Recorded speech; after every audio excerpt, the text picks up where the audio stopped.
Bienvenidos a todos una semana más a Jurídicamente Hablando, el podcast o videopodcast en el que cada semana intentamos llevaros el mundo jurídico, el mundo legal de la forma más amena posible y sobre todo también muchas veces intentar ofrecer una especie de servicio público, plantearos los temas de los que hablamos aquí como algo que pueda tener aplicación en vuestro día a día. Y os aseguramos, sobre todo si sois autónomos o empresarios, que el de hoy os va a interesar especialmente. De hecho, yo cuando me pasaba en el guión casi que pensaba que este programa se podría emitir en fechas determinadas, como por ejemplo Halloween, porque es un programa que a mí por lo menos el tema del que vamos a hablar es un tema que me da terror como autónomo que soy, pequeño empresario incluso, como es el de los impagos, entre otros muchos, y por supuesto toda la protección jurídica que hay alrededor de los autónomos, de los empresarios. También nos meteremos en cuestiones, por ejemplo, relacionadas con los despidos y demás.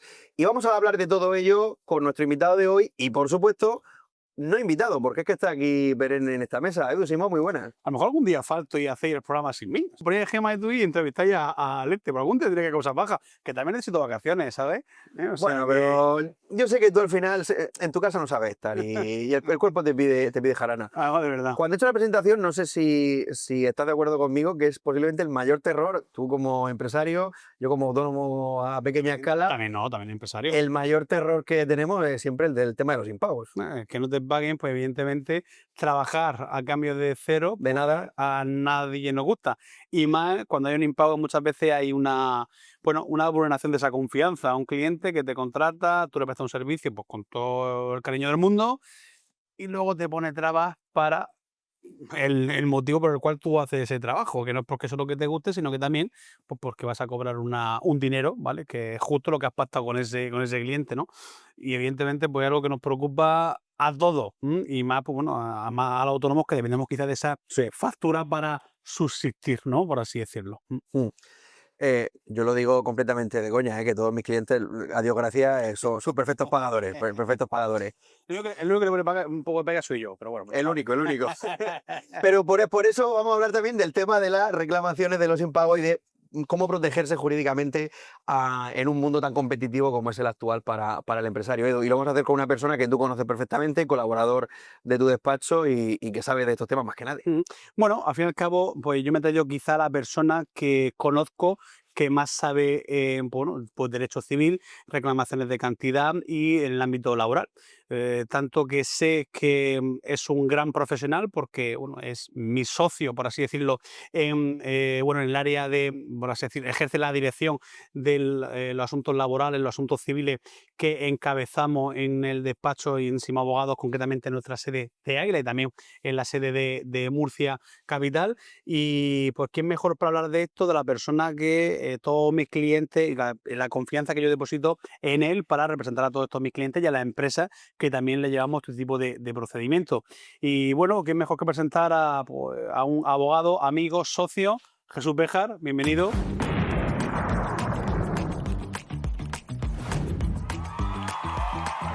Muchas gracias. Si no te sientes cómodo con la presentación que acabas de hacer, nos lo dices y empezamos de nuevo, ¿eh? Nos vamos.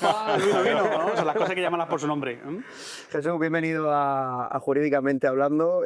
Vamos a hablar de muchos temas, pero como hay muchas preguntas en este que no he notado, más los que luego nos van siempre surgiendo a Edu y a mí, yo voy a lanzar de primera la que más me interesa a mí, que es tema de impago. Si alguien no me paga, ¿qué tengo que hacer?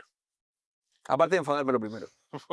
Dar una cabeza tampoco. Hay que intentar tomar lo menos disgustos posible. Pero en primer lugar, muchas gracias, Eduardo, por la presentación, generosa además, pero bueno, efectivamente, pues venimos trabajando juntos muchos años y la verdad que muy bien.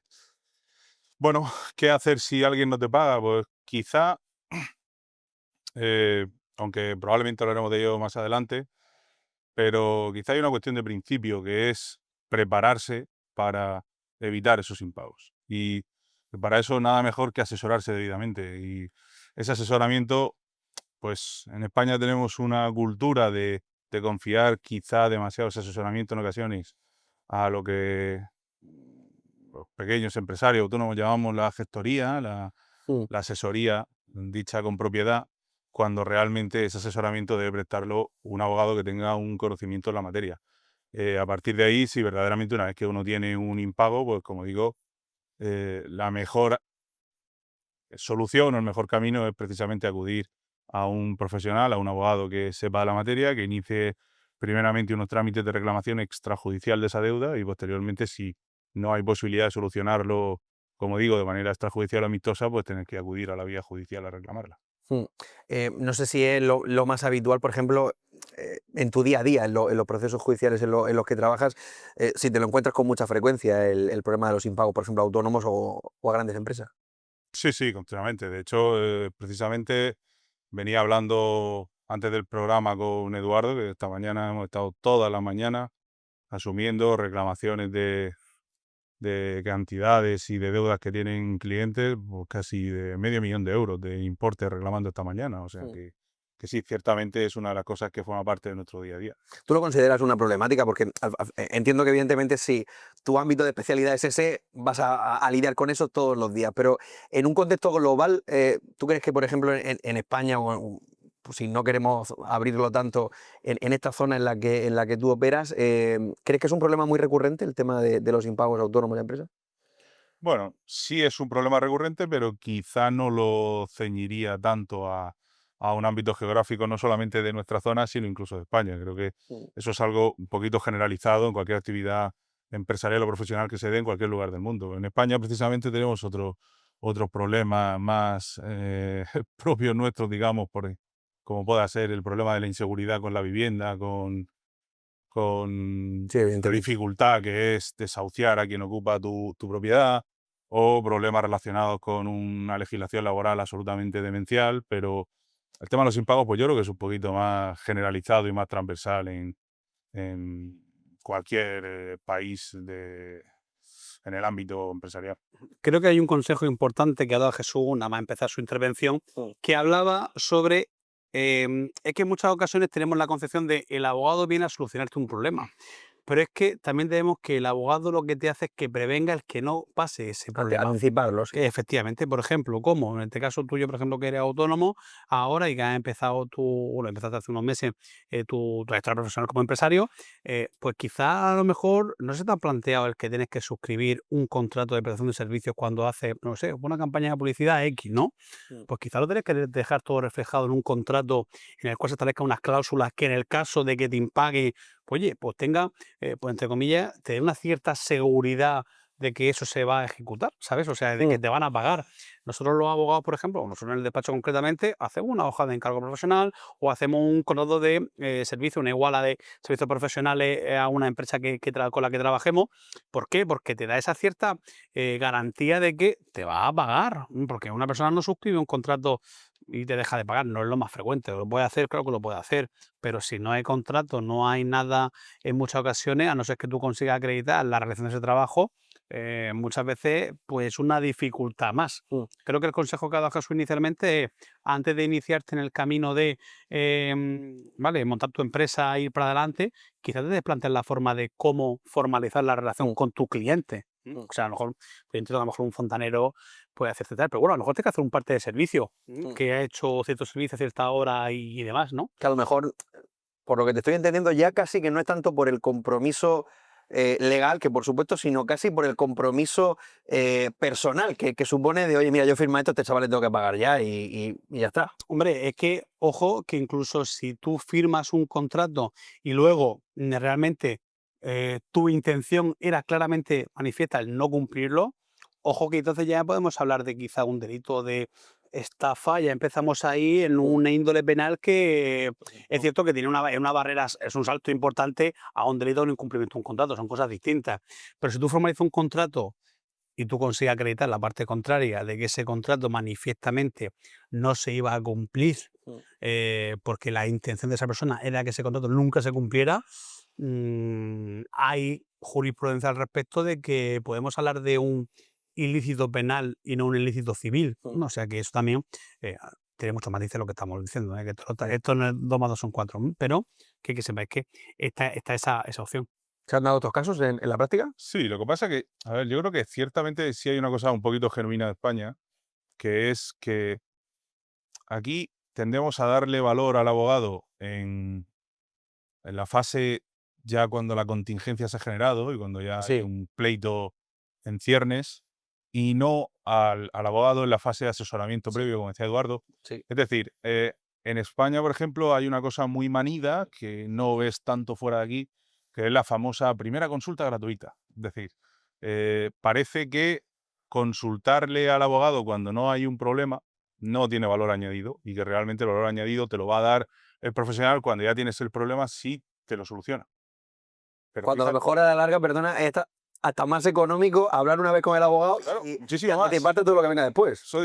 Claro, fíjate que verdaderamente ir a un abogado, pagarle una consulta y que te asesore debidamente cómo se tiene que hacer cualquier cuestión que vayas a hacer, es decir, un contrato, un despido, cualquier circunstancia, particularmente además en el ámbito laboral, que luego tendremos ocasión de hablar de eso, la importancia de hacer bien una carta de despido cuando la vas a hacer. Son incontables los casos que nos llegan al despacho con empresas que vienen ya con despidos perdidos de salida porque le han hecho una carta de despido absolutamente, en fin, negligente por parte de su asesoría o ellos mismos, y ya, pues oye, contrata si quieres al mejor abogado de España, pero no te lo va a solucionar, porque el problema ya viene de raíz. Entonces, yo creo que en España sí tenemos ese problema de no acudir a asesorarnos debidamente con carácter previo a un abogado y pretender siempre o que si tenemos una primera consulta sea gratuita o si no, que ese asesor que nos cobra una cuota por llevarnos los papeles, como decimos, ¿no? Por llevarnos las nóminas, la presentación de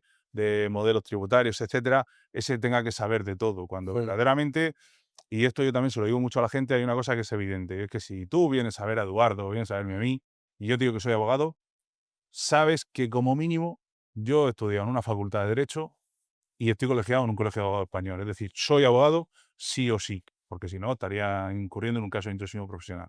Pero cuando yo voy a una asesoría y entro por la puerta, y digo, este es asesor. ¿Qué es el asesor?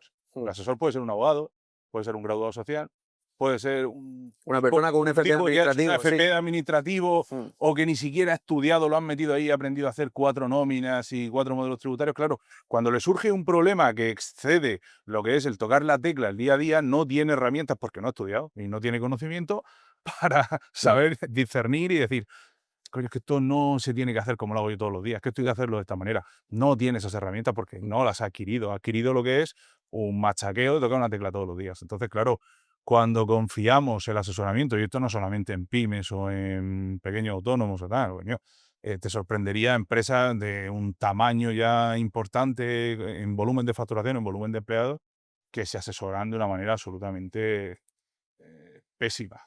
Que no tenemos ningún problema con las asesorías, que nadie se nos enfade, pero es verdad que a lo mejor, Edu, en momentos concretos, lo que estabais diciendo, anticipar cierta clase de operaciones, digamos, del ámbito de tu propia actividad, y apoyarse para eso, no solo en la asesoría, que a lo mejor pues para el cierre de un trimestre o de un IVA viene perfecto, pero quizás para temas que puedan tener después implicaciones legales un poquito más delicadas, como digo, apoyarse en el trabajo y en el conocimiento de un abogado es más recomendable, quizás.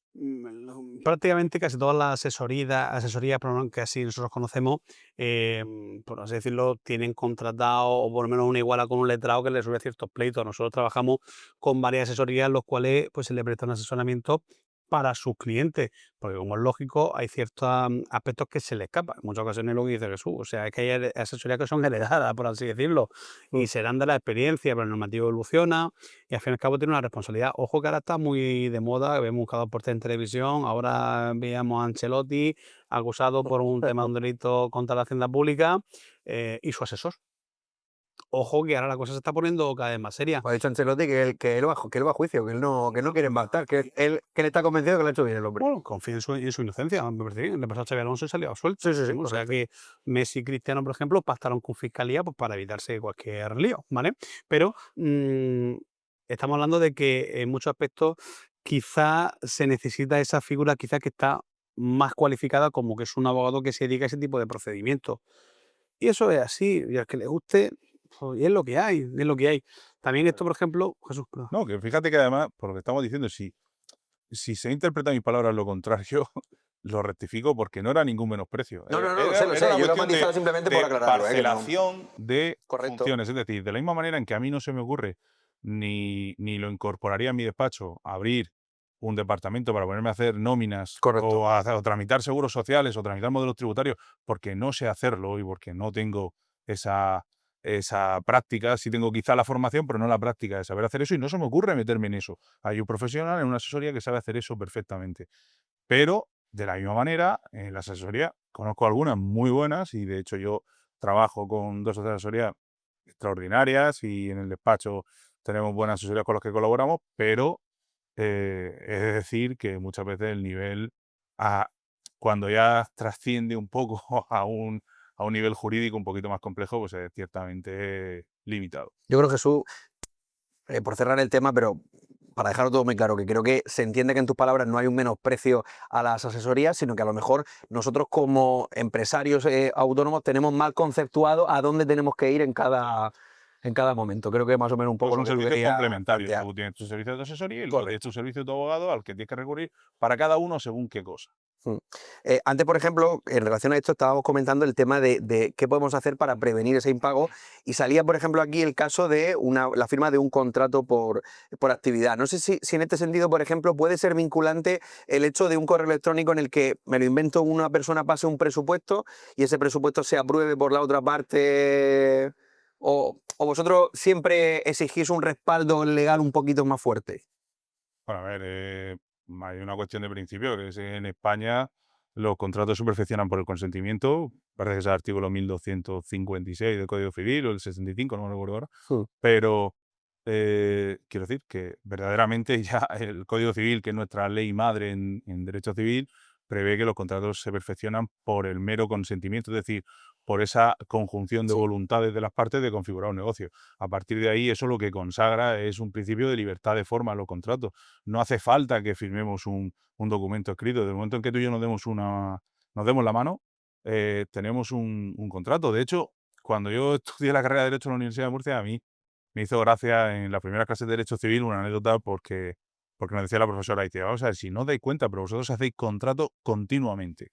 Dice, tú ahora vas a salir de aquí, vas a la cafetería, te pides un café y estás perfeccionando un contrato, porque verdaderamente estás comprando ese café, pagas un precio y luego te vas y sacas de la máquina de chicles un paquete de chicles y sigues Y si el todo café te sale malo, tienes tu derecho a reclamarle al haciendo camarero. contratos continuamente. Es decir, siguen siendo contratos, aunque en la cabeza de un lego en derecho, pues un contrato sea un papel firmado como tal, ¿no? Sí. Pero bueno, es verdad que, como todo, al final, los pleitos y los problemas no son una cuestión de qué es legal o no, sino con frecuencia son una cuestión de prueba, de pura prueba. Es decir, qué puedes acreditar y qué no en un procedimiento. Mm. Y de hecho, con el primer abogado en el que empecé a trabajar, que era Rafael Cebrián Carrillo, que es un abogado extraordinario, yo recuerdo que me dijo una cosa una vez que era, dice, mira, para ganar un pleito hace falta 3 cosas. Dice, hay que tener razón, saber pedirla y que te la den. Dice, y tú como abogado solo puedes saber pedirla. Dice, porque la razón la tiene que traer el cliente de casa o no, y que te la den te la va a dar el juez. Tú tu trabajo es saber pedirla. Y dentro de ese saber pedirla está el que tú cuando hagas un pleito tienes que saber si tienes acreditado lo que quieres reclamar o no. Y si no lo tienes acreditado, por mucha razón que tengas, no vas a conseguir que te den la razón. Entonces, a partir de ahí, pues hombre, desde luego, pues es una política más que recomendable cuando uno va a hacer un negocio, pues recoger por escrito bien cuáles son los términos, porque como decía José María Cervelló, que era un jurista extraordinario de una casa donde yo estudié, que era el IE, los contratos son lo que son y no lo que dicen que son. Quiere decir que lo más importante en un contrato no es el nombre que le pongan, no es el nomen juris, no es como lo denomines, es qué recoge. Y un contrato lo primero que tiene que ser claro. O sea, cuando te viene, y Eduardo lo sabe, te viene un cliente al despacho con un contrato y dices, ¿qué coño pone aquí? O sea, si yo que soy abogado no me estoy enterando. O sea, ¿quién ha hecho este contrato? Claro, eso es pues, un problema a la hora de hacer contratos. Que no es necesario ser Cervantes, ¿no? Para hacer un Hay contrato. que saber escribir, por lo menos. Es lo que hablamos, que te puede valer ese email que le mandas el presupuesto, él te contesta, te dice acepto el presupuesto, ¡pam! Sí. Sí, o sea, claro que te puede valer para reclamar esa cantidad, obtienes pruebas. El tema está en cuanto a condiciones determinadas, Sí, si correcto. quieres el precio en caso de que tal es una cantidad adicional, todo eso cuanto, en base a pruebas, si tú lo documentas, lo firmas por todas las páginas, etcétera, etcétera, pues llevas a un nivel de quizás de más certeza o de más de Sí. capacidad de prueba, pues cualquier reclamación que tú le puedas plantear. Al fin y al cabo es eso. O sea, como ha dicho Jesús, el simplemente decir, oye, te voy a comprar el coche 5.000 euros, te da la mano, eso ya es válido en derecho. El tema está en, luego dice este hombre que no te lo vende. No, no, que te dije 6.000. Digo, ¿cómo que 6.000? Si me dijiste 5.000. Si tú no puedes acreditar que realmente se ha producido eso, o realmente a la inversa, Sí, vamos, ponlo mi nombre que ahora te hago la transferencia, una transferencia de 3.000, ¿vale? Y, oye, no, te dije 5.000. ¿Cómo acreditas tú que realmente eran 5.000, no eran 3.000, si no hay ese contrato establecido, ¿no? O sea, o esa fuente de pruebas, testigos, algo documentado, WhatsApp, lo que sea, cuanta más carga de prueba tengas, pues más fácil será que te dé la razón luego en un tribunal de justicia, ¿no? Entonces, creemos que, mi opinión, creo que la de Jesús también, es si cuanto más asesorado estés en un tema concreto, pues evidentemente te evitarás problemas. Es que esto funciona muchas veces de prevenir un problema que te puede venir en un futuro, ¿vale? Y bueno, de ahí poco más puedo yo a Eso Jesús, ¿no? No, sí, hay que además, perdona, Sí, tranquilo. estamos hablando fíjate que estamos hablando de un nivel muy básico de contratación, es decir, de un nivel de contrato que simplemente es recoger por escrito lo que estás pactando. Luego ya cuando uno va avanzando un poquito en la complejidad del negocio jurídico, todo ya cuando entramos en contratación mercantil de más relevancia, etcétera, pues ahí ya entran en juego toda una serie de salvaguardas adicionales con seguros, con cauciones, con avales, con garantías de mucha naturaleza que se pueden adoptar cuando uno va a hacer un negocio jurídico, que como bien dice Eduardo, pues es que eso es muy complicado que un lego en derecho tenga la capacidad de, de discernir cuáles son las mejores garantías en un momento determinado para incorporar un contrato. Para eso debes tener un profesional que te asesore debidamente. Y que al final también depende un poco a qué altura estemos hablando. Quiero decir, no creo que un electricista para cambiar un enchufe necesite hacer un contrato está claro por que escrito, no, evidentemente, no, para no. garantizarse que va a cobrar por ese enchufe. Pero a lo mejor muchos de ellos de empresas quizás más grandes lo que hace es eso como parte de trabajo, ¿no? He venido a tu casa el día tal, te cambia esto, Sí. fírmamelo. Por ejemplo, Claro. ¿no? O sea, que acredita que has estado ahí y que has cambiado Correcto. y has cambiado eso. Em, el que te va a entrar la alarma te hace eso. O sea, el que cualquier persona, por así decirlo, que te presta un servicio de esas características, pues te firmas un parte de trabajo o le pagas en el mismo momento. Mira tú también lo importante, sí es cierto que estamos hablando de contrato, de impago y demás, pero fijaros lo importante también que para el tema de la vivienda, un letrado experto en ese tipo de materia te haga un buen contrato de arrendamiento. O sea, es que, y eso hay asesorías que lo hacen, se descargan un modelo, seguro que hay abogados que también lo hacen así, pero si tú le das forma a ese contrato con la real voluntad de las partes en cuanto al arrendamiento de esa vivienda, te encuentras mucho más protegido que si no lo haces con ese tipo de garantía.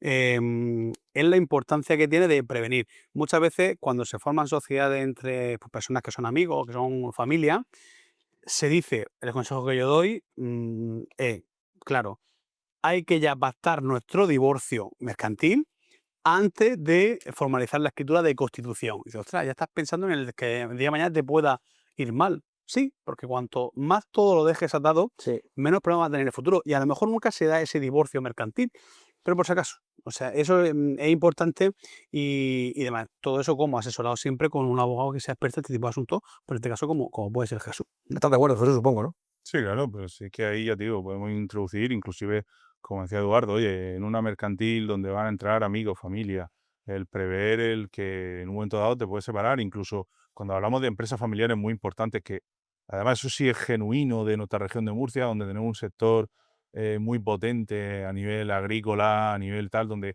es muy habitual la empresa familiar. Se Sí. fundó un abuelo que luego ha tenido 3 hijos y que luego tienen 7, 8 nietos y Claro. si todos viven de la empresa.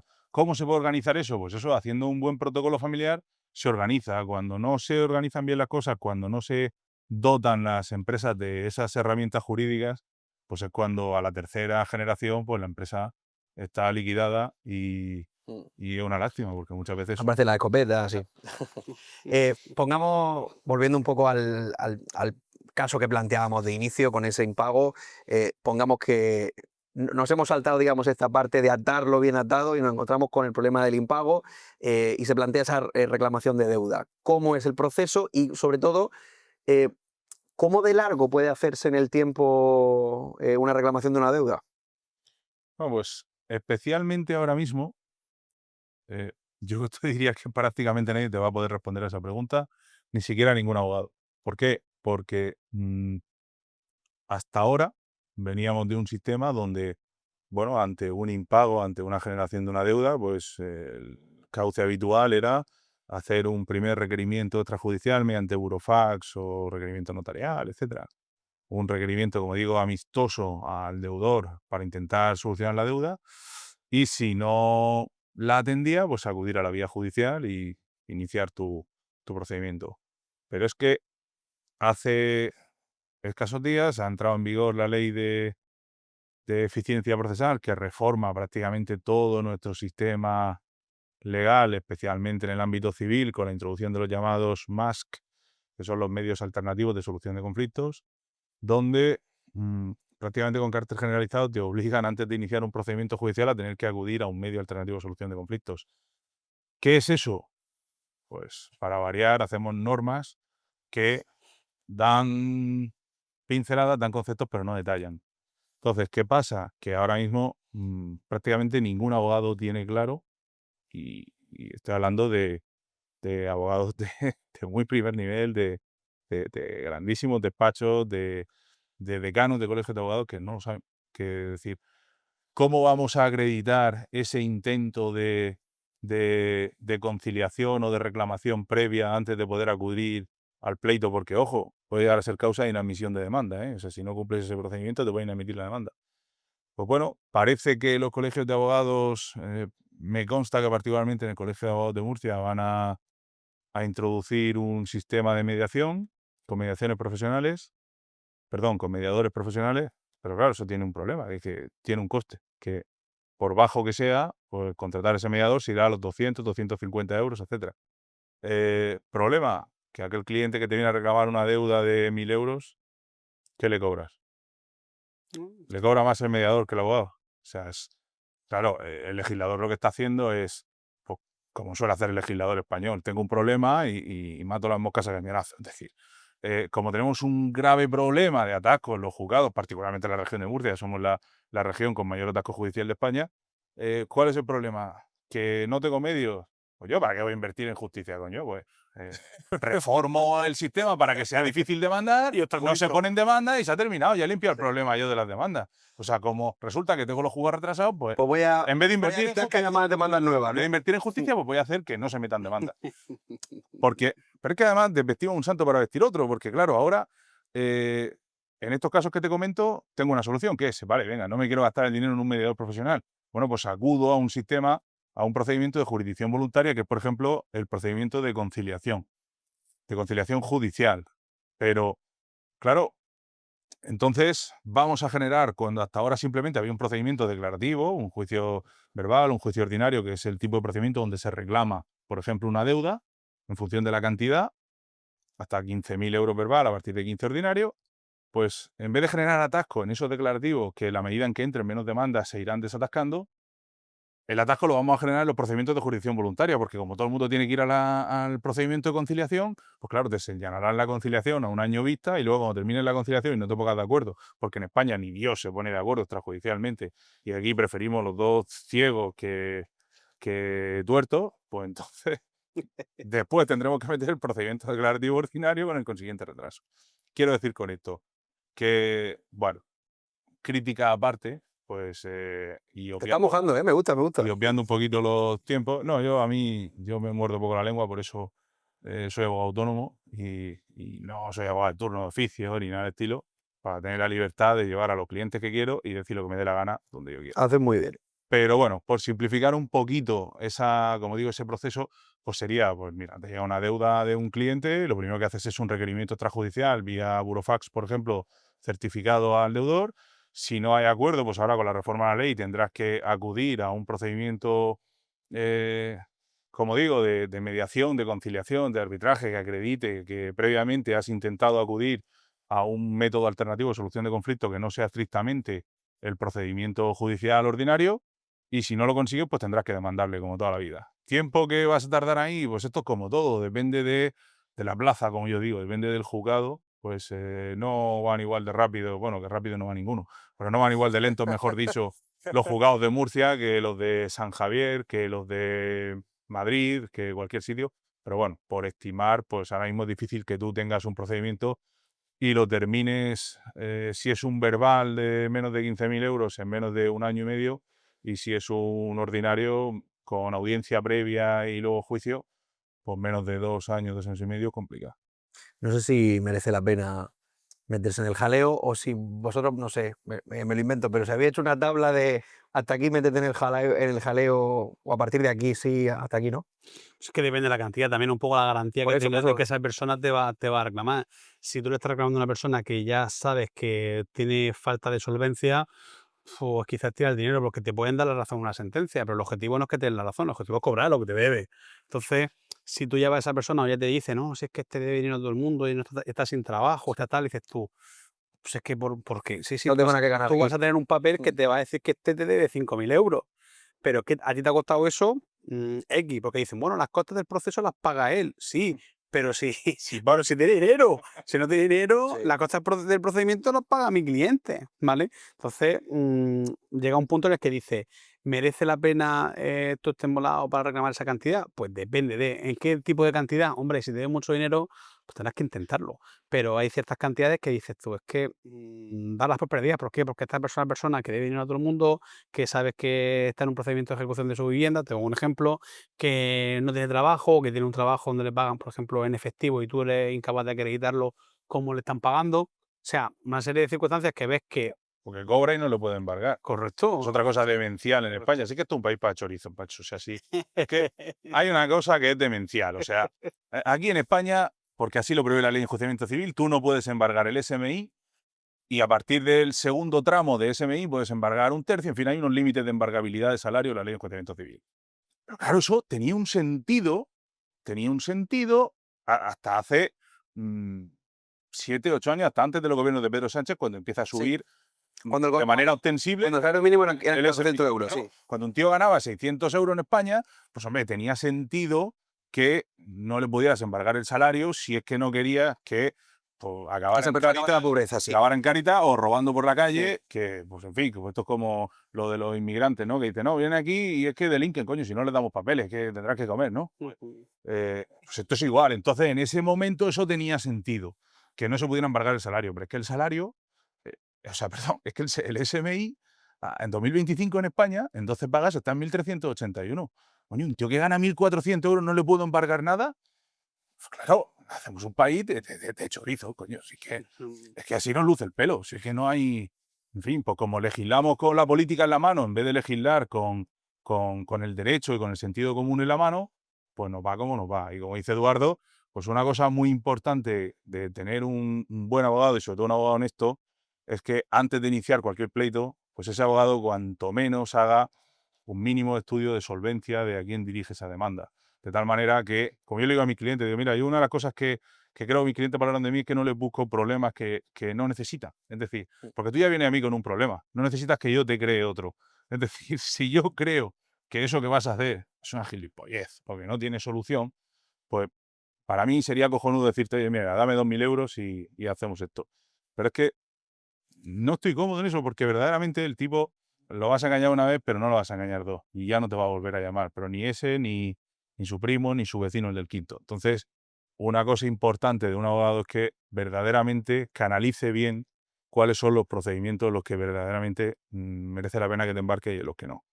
Y a partir de ahí, que una vez que se inicia, pues se inicie con un mínimo de garantía, no solo de éxito en el pleito, porque como bien ha dicho Eduardo, una sentencia incobrable, pues es lo mismo que un rollo de papel higiénico. Pues lo coges y No, pero porque en el proceso has perdido más dinero todavía. has perdido dinero. Coges la sentencia y haces lo que quieras con ella, pues no sirve para nada.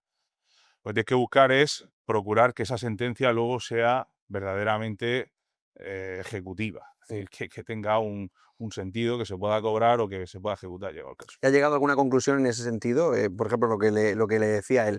Hay ciertos, no sé cómo decirlo, ciertos mínimos que tú le recomiendes, por ejemplo, a tus clientes. Oye, por aquí no vaya, oye, por aquí esto sí lo veo. No por, mira, mínimos en cuanto a cuantía y No, tal. digo mínimos Yo digo, legales, no tiene por qué ser dinero, ¿eh? si un pleito es cobrable y es ganable, merece la pena iniciar prácticamente cualquiera. Ahora, si al final alcanza una conclusión en esto, que es como siempre se ha dicho, y en eso el refranero español es muy, muy sabio, ¿no? Decir, oye, más vale un mal acuerdo que un buen pleito, o pleito tenga y lo gane, ¿no? Pues esto es lo mismo. Es decir, siempre que uno tenga la posibilidad, y eso también es muy importante, la labor de un abogado, de solucionar el asunto antes de que vaya al juzgado, negociando, llegando a cualquier tipo de acuerdo que evidentemente sea satisfactorio para el cliente, es el mejor camino que puedes conseguir. Porque a veces, pues, como dice él, si te debe 5.000, pues a veces, mira, pues si te ofrece X cantidad de dinero y te ahorra un pleito, probablemente salgas ganando, ¿sabes? O sea que, Y lo vas a tener ya. sí, y aparte lo que tienes ya de que, mira, de que al fin y al cabo tener un procedimiento judicial en mente es tener un problema en tu cabeza Sí, durante... totalmente. Si fuesen 2 meses, pues dices tú, pues bueno, pues 2 meses lo aguantas, pero cuando se dilatan el tiempo y son 2 años, 1 año y medio, 3 años, pues dices, bueno, a lo mejor tengo que haber escogido esto, más vale para un poco hoy que hombre, para mañana en este caso, pero es que más vale haber escogido esa cantidad, como ha dicho Jesús, el español nuestro es clave en eso. Yo creo que, pues eso, que en muchas ocasiones más vale llegar a un mal acuerdo que hacer un buen juicio. Tengo la sensación, Jesús, que contigo podríamos hacer 40, 50 programas sobre temas diferentes, porque veo que te mojas en todos, así que por capitular con el que estábamos, pero centrados quizás en otras facetas diferentes, por ejemplo, el tema de la responsabilidad del empresario. Cuando hay, por ejemplo, un administrador de cualquier tipo de sociedad, ¿qué responsabilidad tiene el administrador en esa sociedad como tal? ¿Qué riesgos legales puede enfrentar cuando algo no funciona, cuando hay, por ejemplo, problemas relacionados también a lo mejor con una suspensión de pago? Bueno, ser Es un empresario, ejemplo como tal, pero ser empresario al igual que autónomo en España, diríamos una profesión de riesgo, y eso lo compartiremos todos, ¿no? Sobre todo porque de hecho, perdona, he escuchado reírse a nuestro técnico de sonido que es autónomo también, o sea que algo tendrá que decir al respecto, luego le preguntamos. eso es realista. Sobre todo porque hay una cosa importante, que es que generalmente cuando se tiende a hablar de un riesgo empresarial, se soslayan o se pierden de vista ciertas cosas. Porque siempre el riesgo empresarial más evidente que así bote pronto nos viene a la punta de la lengua es: ¿puede ser el empresario responsable de las pérdidas de una empresa? Pero es que no es ni mucho menos el riesgo más importante que corre un empresario. Porque, como he dicho al principio, el papel de un buen abogado es tener una visión global de todas las contingencias que afectan a una empresa o a un empresario y poner las cosas un poquito en contexto, ¿no? Entonces, hay una cosa que para mí es lo más grave que asume un empresario, y en eso da igual que estés cubierto por una capa mercantil de una sociedad o no, que es el tema de los trabajadores. O sea, yo, como decía en minuto prácticamente uno en la entrevista, en España, entre otros, en el sistema de derecho y la regulación de derecho del trabajo es absolutamente demencial. Y para eso no hay más que acudir un poquito a derecho comparado. Es decir, si tú te vas a Italia, en Italia el Estatuto de los Trabajadores solo se le aplica a las empresas con más de 10 trabajadores, quiero recordar. O en Alemania hay unas reglas de despido para empresas que tienen más de 5 o 10 trabajadores que no se le aplican a las que tienen, al autónomo que tiene Sí, un empleado. En España, macho, siempre vamos a rizar el rizo. Es decir, no, aquí las mismas obligaciones tienen que cumplir. Ferreterías Paco, que es Paco González, que tiene un empleado y ¿qué se hace? De director de ventas, aprieta tornillos, director financiero, administrativo, etcétera, que Zara, que tiene 25 directores de personal, 25 directores financieros, etcétera. Absolutamente demencial. Entonces, ¿qué ocurre? Que quizá la responsabilidad más grande que tenga un empresario es, en el caso de que un trabajador suyo, bajo el punto de vista, tenga un accidente de trabajo. Porque es que además aquí tenemos una concepción culposa de por sí del empresario. Es decir, porque ¿qué sucede, por ejemplo, en un accidente de trabajo, sobre todo si el resultado es grave? Que al final, por mucho que el empresario haya cumplido la normativa de prevención de riesgos laborales, le haya dado al trabajador los equipos de protección individual, haya cumplido con todo, al final siempre te van a joder de una manera. Y lo digo así, o sea, siempre te van a joder, literal, de una manera, que es con una reductio a la culpa invigilando. Oye, es que resulta que a Manolo le habían dado el casco, los guantes de protección, le habían dado todo. Pero como no se los puso y se cortó con la sierra, culpa al empresario no haber estado vigilando. Tócate los huevos. O sea, yo no va a titular vale, por tema, ¿eh? no Va a vale, titular por tema. no vale con que me gaste el dinero en un servicio de prevención de riesgos laborales, en una ropa de trabajo, en tal. Que yo tengo empresarios que me han dicho, mira, macho, es que me ha costado 2.000 euros poner al tío en la calle a trabajar entre ropa de trabajo, servicio de prevención, asesoría y la madre que lo parió, y al tercer día se me ha ido de baja. Que ese otro tema, no voy a abrir ese melón porque si no, no acabo. No, es que no es suficiente con que te hayas gastado todo eso, no. Es que ahora resulta que si Manolo resulta que quiere cortar con la radial sin el guante porque él dice que es más cómodo y se corta, culpa tuya que no has estado en la obra vigilando que Manolo cortara con el guante de seguridad puesto. O sea, es absolutamente demencia. Y como te decía, pues al final es que coño, un accidente de trabajo grave, como se considere que hay una falta de medidas de protección o de prevención por parte del empresario, y no es tan descabellado que la inspección lo considere, porque además se hacen disparates las actas de infracción, es que incluso al empresario se le imputa un delito contra los derechos de los trabajadores, y eso sabe Eduardo, y acaba jugándote tu libertad. O sea, quiero decir, más allá de que el empresario pueda ser responsable económicamente de según qué cosas, porque, y con esto le doy paso a Eduardo de lo que estaba hablando, pero al final es verdad que por la parte económica, como decía antes, a mí no me preocupa tanto normalmente la responsabilidad que pueda tener un administrador de una empresa, porque verdaderamente mientras la administre leal y diligentemente, y si en un momento dado la sociedad entra en una situación de insolvencia presente o previsible, pues eso no sea debido a una mala administración de la sociedad, no vas a tener por qué responder de eso, porque para eso tienes mecanismos concursales que te excluyen tu responsabilidad. Que diga, yo no tengo la culpa de que yo, que tengo una empresa de transporte, haya mandado un palé de 100.000 kilos de fruta a Alemania, me tenían que pagar 40.000 euros por ese porte y el alemán no me ha pagado. Y eso me ha generado una situación de insolvencia sobrevenida. O sea, yo no tengo culpa de eso. Inicio los trámites concursales de mi empresa y si la puedo refinanciar bien, y si no, pues acabaré en concurso de acreedores, pero yo no he administrado mal. Entonces ahí estás protegido, o sea, porque hagas disparate y entonces habrá una responsabilidad también del administrador junto con la de la propia empresa. Pero es que en situaciones, por ejemplo, como la de los accidentes de trabajo, es que con absoluta falta de culpa o con absoluta falta de elemento subjetivo o volitivo del empresario en la producción del accidente, se puede acabar visto en un problema muy grave. Y ahora hablando de, bueno, de lo que ha comentado y demás, del trabajador, aquel que no quiere ponerse los medios de protección, se me viene a la cabeza la supuesta, bueno, nueva ley que entrará en vigor, reforma laboral que entrará en vigor, se supone, en cuanto a la nueva jornada laboral de 37 horas y media. No sé, por ejemplo, en X sectores, hostelería, bueno, ocio, etcétera, etcétera, mm, ¿qué impacto puede tener esto realmente entre los empresarios y sobre todo los empresarios pequeños, los autónomos, ¿no? Bueno, pues si esto al final es como todo. Aquí teníamos a Pablo Iglesias, que tenía un bar y los trabajadores trabajaban no sé cuántas horas, y teníamos a Rejón y a Monedero, que eran los adalides del feminismo, y le iban tocando el culo a todas las del partido, ¿no? Madre mía. Quiero decir que verdaderamente es que aquí, como hacemos leyes, como, insisto, hacemos leyes políticas, pero luego la fiesta la paga otro, pues entonces hacemos leyes que no tienen ningún sentido. Entonces, no, ahora vamos a reducir la jornada a 37 horas y media. Y si es posible, metemos que los trabajadores trabajen 4 días. Y si es posible, que teletrabajen. Hombre, y ya si es posible, que vaya el empresario y le haga un masaje. No va a ser que se canse el tío, habrá con un braguero. Quiero decir, es que llega un momento que al final se va asfixiando, porque te digo una cosa, mira, a una empresa como Mójate, mójate.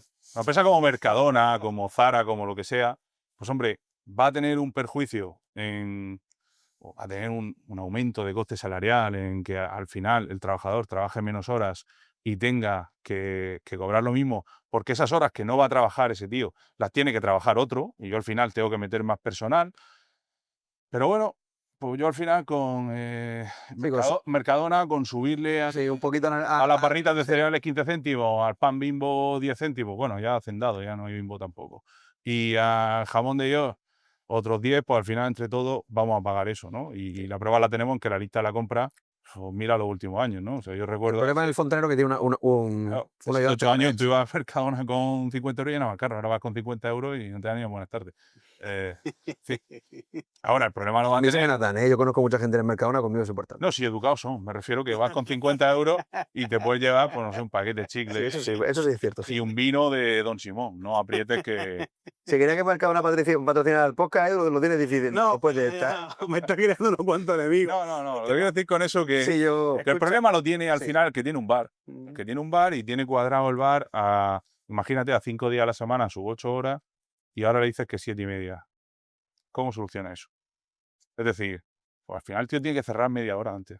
Porque tampoco lo vas a poder suplir con otro trabajador, porque a quién encuentras tú para venir a trabajar media hora al día o aglutinar esa Correcto. jornada que falta para que venga a trabajarte 2 horas y media a la semana? Nadie, pero sí que además, ¿para qué van a venir a trabajar 2 horas y media si tienen el ingreso mínimo vital de 500 euros que se los pagan por tocarse los huevos en su casa? Quiero decir, yo voy a trabajar, pues ya que me dé la paga el Estado, que pagamos aquí los 4 que trabajamos de verdad y se ha terminado.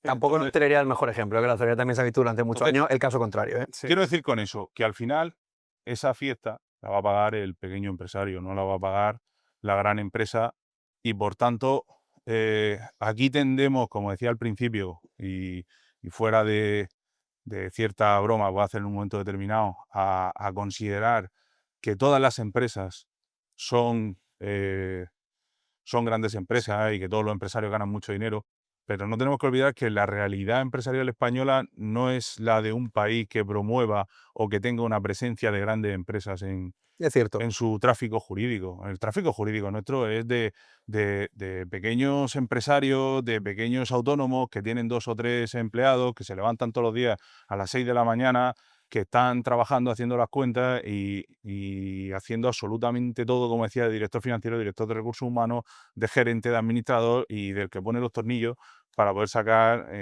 un sueldo a final de mes, porque no dejan de sacar eso, un sueldo a final de mes. La mayoría de autónomos y pequeños empresarios del país no se forran.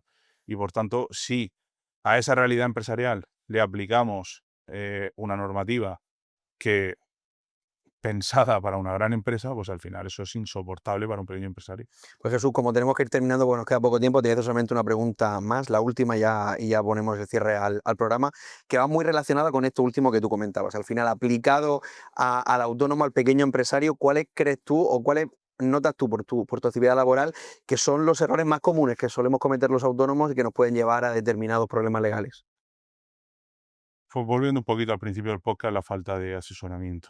Es decir, pero también, y en eso mm, echar un capote a ese pequeño autónomo o ese pequeño empresario, es que claro, cuando uno empieza esa actividad, es decir, ya de por sí tienes una de las cuotas de autónomo más caras de la Unión Europea.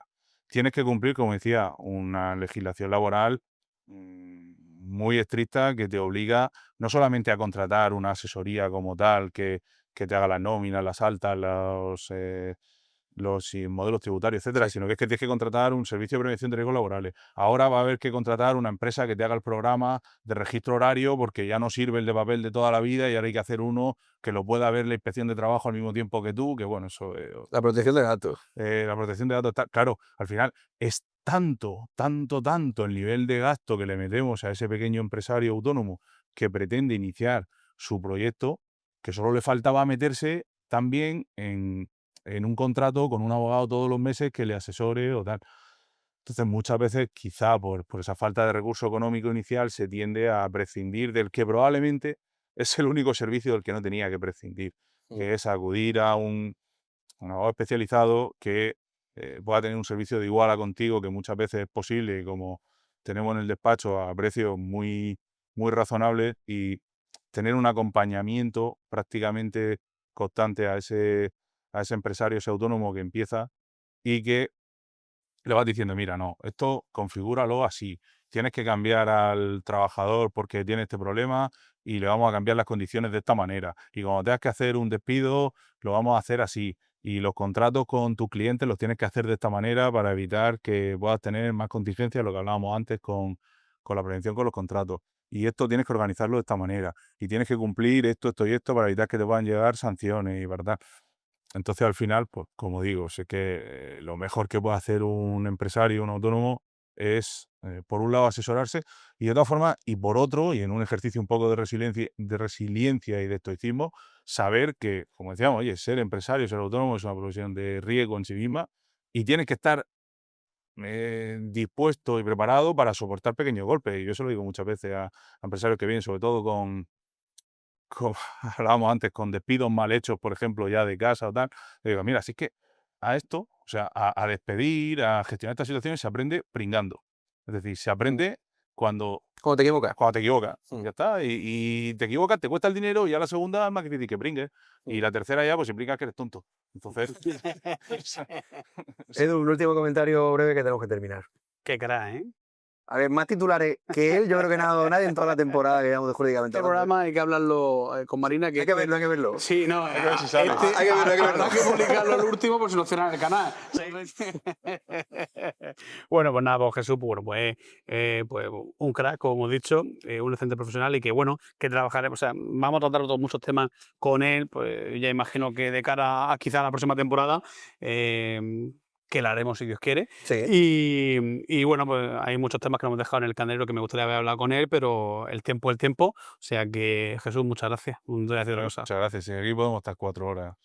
Muchísimas gracias. a vos. Pues Jesús, te emplazamos, si te parece bien, a la próxima temporada y a esos temas que nos ha dejado Edu pendiente. Y muchísimas gracias. No sé si tú te lo has pasado bien, pero yo te aseguro que los que te han visto y nosotros nos lo hemos pasado muy, muy bien. Yo me lo he pasado muy bien. Muchas gracias. Pues Jesús, muchas gracias también Edu y por supuesto muchísimas gracias a todos los que estáis al otro lado de la cámara siguiendo cada semana estos programas de Jurídicamente Hablando aquí en Spotify, en YouTube y en las redes sociales de Simo Abogados. Hasta el próximo programa, un beso, adiós.